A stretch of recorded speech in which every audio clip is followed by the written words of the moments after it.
오늘 또 강의 처음 듣는 분 계세요? 처음 오셨어요?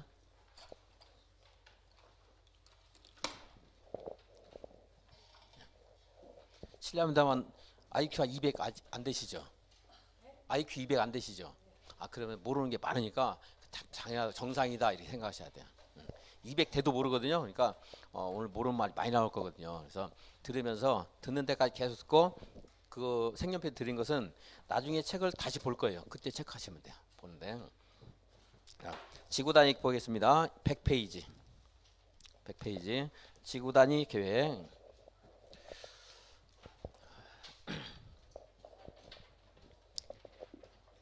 우리가 첫날 도시군 관리 계획 공부했습니다. 네, 도시군 관리 계획은 누가 위반하는가 했더니 1.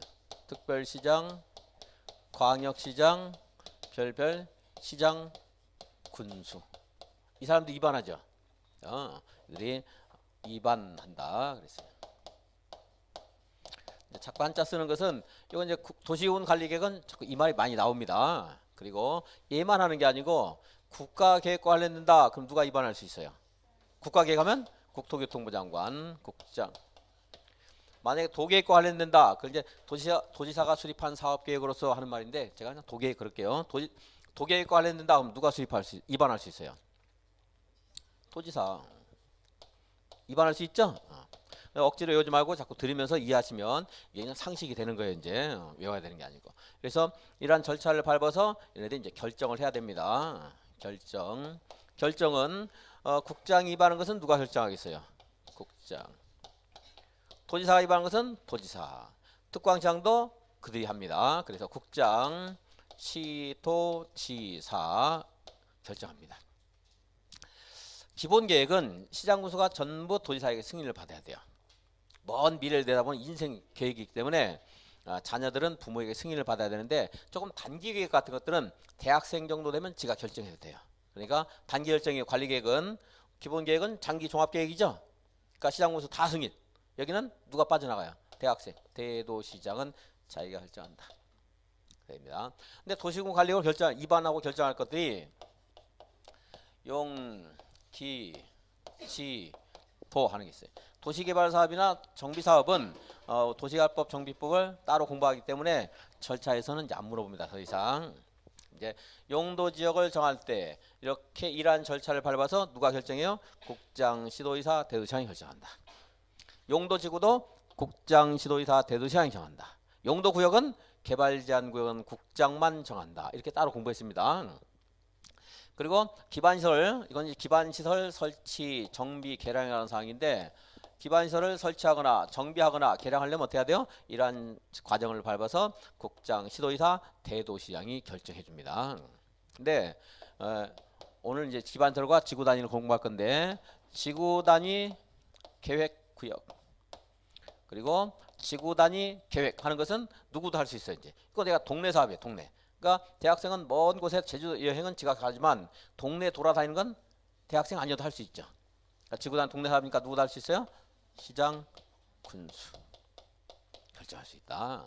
그래서 도시공관리 위반권자는 약간 맡은 업무는 좀 다르지만 국장, 시도지사, 시장, 군수가 위반할 수 있고 결정권이 분야는 좀 다르지만 결국 국장, 시도지사, 시장, 군수가 결정할 수 있고 그렇습니다. 이제.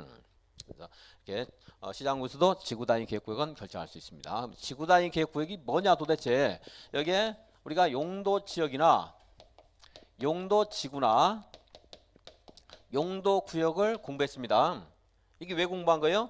여기에서 토지를 쓰임새를 이렇게 정해주면 여기서 정하고 있는 것에 따라 우리는 개발해야 돼요. 그래서 용도 지역은 대통령령에서 정하고 있어요. 법률의 기본 규정을 정해놓고 대통령령 조례에 따라서 우리가 일종 일반 주거지역이다. 그럼 건폐율은 60% 이하에서 조례로 정한다. 용적률은 200 이하에서 조례로 정한다. 허용되는 것은 단독 이건 저층만 가능하기 때문에 저층 중심이기 때문에 아파트는 안 되고 단독, 공동 그리고 일종건생, 교육시설, 노이자시설이 된다. 이런 공부한 거예요.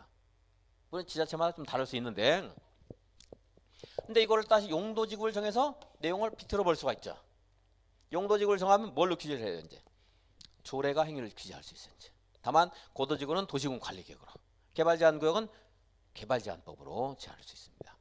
여기다 또 용도구역을 정하게 되면 이제 용도구역에 따라 토지를 제한하게 되는데, 개발제한구역은 지금 말한 것처럼 개발제한법, 도시자연공원구역은 도시공원법, 이런 시가와 조정구역은 대통령령에 또 특별한 규정들이 있습니다. 이제 그것에 따라서 규제한다는 것을 여러분 오히려 내용을 알기보다 그 법 체계를 아는 게 사실은 중요해요. 여러분들이 나중에 실무를 하실 때. 근데 이제 우리는 시험이기 때문에 어쩔 수 없이 법 체계만 물어보면 다 90점을 맞을 거 아니겠어요? 이제 그것만 1년 내내 하면, 그러니까 어쩔 수 없이 내용을 물어봐. 이제 시시콜콜한 거, 쓸데없는 거 나중에 찾아보면 되는 건데.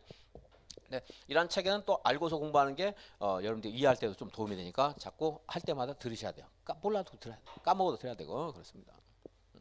그래서 이렇게 하고, 그런데 이제 지구단위 계획구역은 뭐냐? 이거는 이제 이 용도 지역으로 토지의 쓰임새를 정했는데 어떤 특별한 곳을 특별하게 디자인을 하고 싶어요. 그럴 때 만든 제도가 지구단위 계획구역이에요.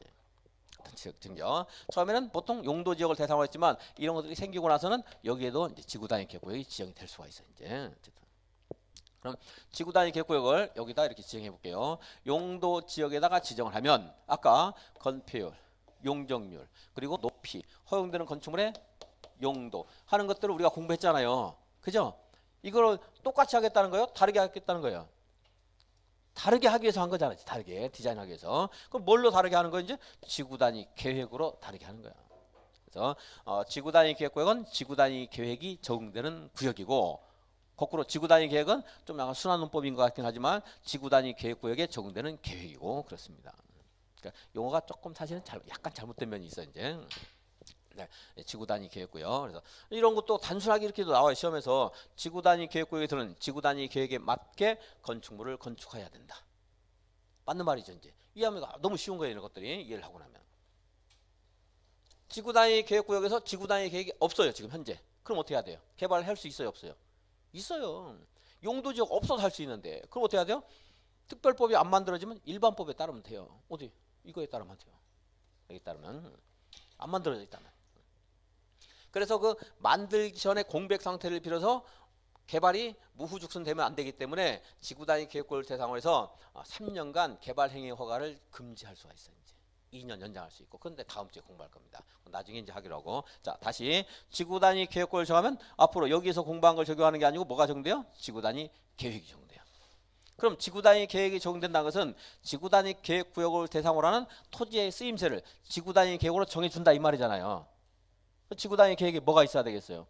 얘를 대시하는 내용이 있어야 되잖아요. 건축물의 용도, 건폐율, 용적률, 그리고 높이의 최고 한도, 최저 한도 이런 게 있어야 돼요. 그럼 이렇게 말할 수 있어요? 지구단위 계획구역에서는 기존에 있던 토지에 대해서 건폐율, 용적률 완화할 수 있다. 맞아요, 틀려요? 맞아요, 틀려요? 달리 한다는 게 뭐예요? 달리 한다는 게? 다르게 한다는 게 뭐예요? 강화도 할 수 있고 완화도 할 수 있는 거니까 완화할 수 있다 맞잖아요. 그런 게 시험에 나왔을 때 외우지 말고 여기서 본 거 가지고 자꾸 접근하면 아무것도 아닌 게 돼요. 외우려고 그러면 까먹고 다른 조항하고 헷갈려가지고 너무 어려워요. 이제 완화할 수 있고 높이도 완화할 수 있어요. 근데 완화하는 어떤 기준 같은 것들인데 그런 기준을 또 공부할 겁니다. 완화할 수 있고 허용되는 건축물의 용도도 또 완화할 수 있죠. 다르게 한다는 건 완화도 할 수 있고 강화도 할 수 있다는 말이잖아요. 완화할 수 있습니다. 완화되는 거 그래 4개 공부한 거 이미. 그리고 지구단위 계획에 들어가야 될 내용도 이 4개 공부했어요.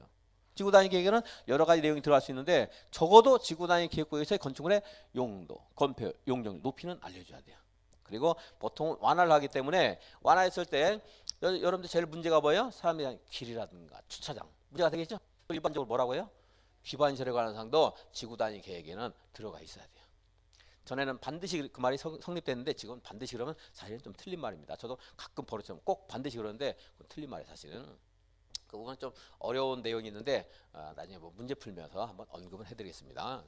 포함해야 될 거 그건 이제 한번 공부했고요. 그래서 이러한 지구단위 계획구역은 누구도 할 수 있다? 시장군수 할 수 있어요. 시장군수도. 자, 그 전에 미리 말씀드린 나온 김에 할게요. 자, 일종 일반 주거지역에 아파트가 된다고 했어요? 안 된다고 했어요? 안 된다고 했죠? 그죠? 근데 지구단위 계획구역을 정하게 되면 여기에 있는 건축물의 용도를 완화할 수 있다고 했죠. 그러니까 일종이에요. 근데 여기다가 아파트가 됩니다. 이렇게 했어요. 이렇게 해도 돼요. 지구단위 계획으로. 여기가 지금 뭐예요? 일종 일반 주거지역. 우리가 일정 일주에는 아파트가 안 된다 분명 공부했는데 이제 우리가 다니다 보니까 얘가 일정 일주인데 아파트가 막 있어요. 이게 이상하다. 왜 일정 일반 주거지역에 아파트가 있을까? 법이 좀 뭔가 잘못됐다. 허가권자 잘못한 거 아닌가 해가지고 의심도 할 수 있고 그래서 이런 법관의 형식적인 그런 모순관계를 해결하기 위해서 얘를 이렇게 바꿔줘요. 3종 일반 주거지역. 뭐로? 지구단위 계획으로. 그러니까 지구단위 계획으로는 필요할 때는 이렇게 용도 지역을 변경할 수도 있어요. 이제. 필요할 때. 꼭 필수는 아니에요. 필요하다면 그렇게 할 수 있는 거지. 그리고 이거 변경은 다만 이거를 주거지역을 뭐 상업적으로 이렇게 하는 것은 지구단위 계획으로는 원래 안 돼요. 이제 왜냐하면 이 지구단위 계획은 시장 구성하는 것이기 때문에 큰 변화는 안 되는데 예외적으로 얘도 가능할 수 있어요. 이제. 이거까지는 여러분들 공부는 안 해도 돼요. 이 관련된 지문이 문제가 있기 때문에 하는데 거기까지는 안 해도 됩니다. 참고사항 말씀드린 거예요. 이 지구단위 계획구역 지정 목적은 굉장히 다양할 수가 있는데 어떤 특정한 지역에 대해서 복합적인 토지의 개발을 증진하기 위한 지구단위 계획구역도 있어요. 그럴 때는 아무데나 할 수 있는 게 아니고 뭐 역세권이라든가 3개 이상의 노선이 교차하는 대중교통 결절지부터 1km에 이르는 세일 지역에 대해서는 복합적인 토지 이용을 증진하기 위한 지구단위 계획구역을 정할 수 있는데 그때는 우리 법에서 이 지구단위 계획으로 주거지역을 상업적으로 바꿀 수 있다 이렇게 큰 혜택을 주고 있는 지역이 있어요. 이 요건에 해당되면. 그 관련된 문제가 한번 나왔는데 전혀 몰라도 문제는 풀 수 있습니다. 제가 이제 강의만 들으면. 자, 참고사항 말씀드린 거고 본래는 이제 주거지역 안에서 상업지역 안에서 공업지역 안에서 바꿀 수 있는 시간이 있습니다. 자, 그것까지 몰라도 되는데 다시 지구단위 계획으로 용도지역을 바꿀 수도 있다 하는 정도는 기억할 수 있겠죠. 할 수 있습니다. 지구단위 계획의 내용을 조금 이제 미리 봤고요. 자, 이런 것들 이제 결정권까지 봤습니다. 오늘 이제 지구단위 계획구역과 지구단위 계획 그리고 기반시설 설치하는 내용에 대해서 보겠습니다. 이것도 간단하게 또 배경 설명하겠습니다. 오늘 또 그 말이 나오니까 자, 기반시설을 여기다 이렇게 설치하기로 했어요. 도로죠, 도로 같은 기반시설을 설치하려면 본래 어떻게 해야 돼요? 미리 도시군 관리계획으로 결정하여야 한다. 그죠? 그래서 결정이란 말과 여기 막 말이 계속 반복될 때가 있는데 지구단위 계획구역은 도시군 관리구로 결정하여 지정해야 된다. 뭐 이런 말이 나와요. 결정이기 때문에. 근데 여러분은 결정한다, 지정한다 한 번만 읽어도 상관없습니다. 기반시설을 여기에다가 설치하기로 1월 20일에 결정 고시했습니다. 효력 발생했어요, 안 했어요? 아직은 안 했죠. 1월 20일 날 뭐까지 해야 돼요? 지형 도면 고시하면 이거 고시한 날 효력 발생한다고 했잖아요. 이거 자주 물어보니까 계속 말씀을 드리는 겁니다. 그래서 이렇게 결정 고시가 되면 그때부터 얘를 또 뭐라고도 불러요? 도시군 계획으로 결정된 시설 줄여서 도시군 계획 시설 그랬잖아요. 그걸 설치하는 일을 뭐라고 해요? 도시군 계획 시설 사업. 도시군 계획 사업과 도시개발 사업과 도시정비 사업을 다시 또 더 줄여서 도시군 계획 사업 이렇게 공적 사업 있고 공적 사업. 우리 개인의 개발 행위는 다음 주에 공부를 하는 거예요. 이제. 그래서 다음 주에 공부하는 것은 우리 개인의 개발 행위고 여기서 그러한 행위를 할 때는 허가를 받아야 돼요. 건축 행위를 한다든가 이런 거 단독적으로 건축하겠습니다. 허가 받아야 돼요. 근데 도시군 계획 사업은 허가를 안 받아요. 공적 사업이니까 그 차이가 있는 거죠. 도시 기반시설 나왔으니까 말씀을 한번 드렸고 도시군 계획 사업까지 다시 이제 지구단위 계획구역부터 다시 공부하겠습니다. 지금 들은 것들이 좀 바탕이 돼서 이해하는데 좀 도움이 될 겁니다.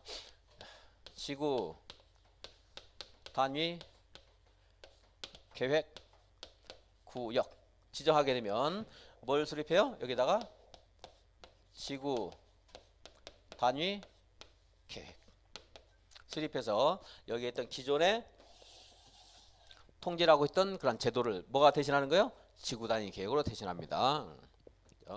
그리고 처음 듣는 학생은 기존한 동영상을 다 못 보더라도 첫날 강의는 꼭 보셔야 됩니다. 그래야 앞으로 나올 말들 약간이나마 이해할 수 있기 때문에 이 지구 단위 계획구역은요 도시 지역이 할 수도 있고 도시 외의 지역이 할 수도 있어요. 도시 외의 지역은 조금 이따 보더라고 여기가 사실은 도시지역만 해당되는가 그렇지 않은가는 논란의 여지가 있고 제가 볼 때는 여기도 도시지역 아닌 것도 언급이 될 수 있는데 그냥 여러분들은 뭐 이렇게 크게 그냥 구별해서 들어도 생각하겠습니다. 자, 일반적인 지구단위 계획구역 지정은요 이런 곳에 할 수도 있어요. 용도 지구를 대상으로 할 수도 있어요. 그래서 만약 시가와 경관 특화 경관 지역이다.